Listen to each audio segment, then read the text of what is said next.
Amen, peace. Welcome back. It's Kenem White. It's week 11 of the Service Architect Diaries.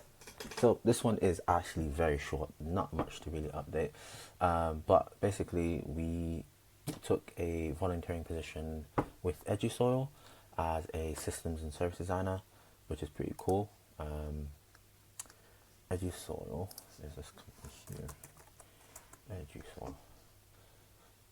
So yeah, so we will be working with Edusoil as a volunteer systems and service designer, which is pretty cool. So I had the intro call this week. I think it was on Tuesday or Monday. No, it was on Monday. Yeah, it was on Monday, and yeah, so we now have the Slack and everything, and yeah, so it's just one day a week on a Wednesday, and yeah, we can just get to work because for kind of the service design and transformation stuff, we can't really work in a silo. You have to be embedded in a system, and Edusoul is a great opportunity to actually learn and contribute to something that creates value for its people, its users, its community, and the focus of what it's centered around.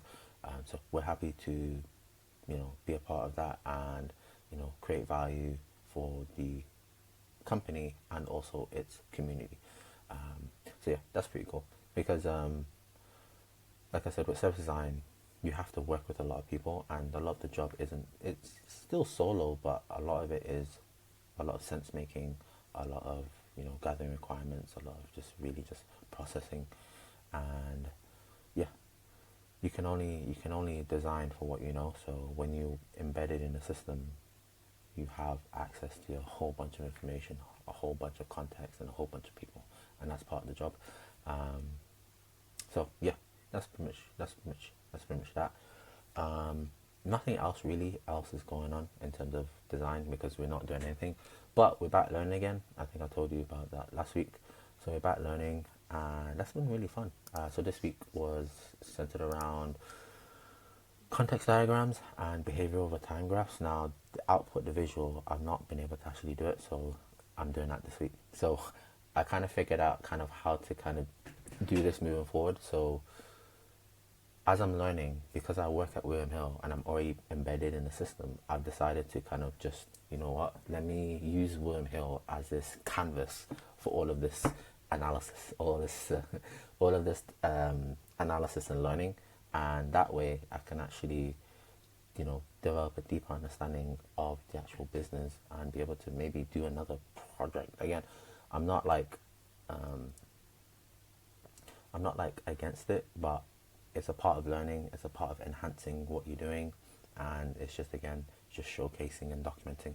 So in this, I'm gonna use Mural instead of Miro because some of these, it don't matter really. Mural, they're all pretty much the same thing. They all pretty much do the same thing. But that's kind of like how my learning cadence is. So basically, I spend a week focused on like theory and learning, and then the next week I use I use application. I do all the application, so applying it to real services. So I can apply it to like things like deliveries or like on-demand work or William Hill or whatever other like services that I can think about. But yeah, context diagram pretty cool, pretty simple. Just again visualizations, interactions between systems and its external entities. I kind of feel like a lot of these diagrams, a lot of these like tools, um, yeah, these visual aids, they're all kind of somewhat the same. Because I look at a visual, I look at a context diagram like this, and I think back to, what's it called? Let me show you. Let me actually show you. Oh, it's gonna work. Come on, let me see. I don't know why I'm logged out. I don't know why I'm logged out. Miro. What's it called again? I can't remember what's it called. An ecosystem map. That's what it is. That's what it is. That's what it's called. Sorry. Where is it? Yeah, I kind of look at all these diagrams somewhat the same. So I look at a context diagram and a ecosystem map as somewhat the same thing. It's just again showcasing the relationships, but the diagram is just slightly different.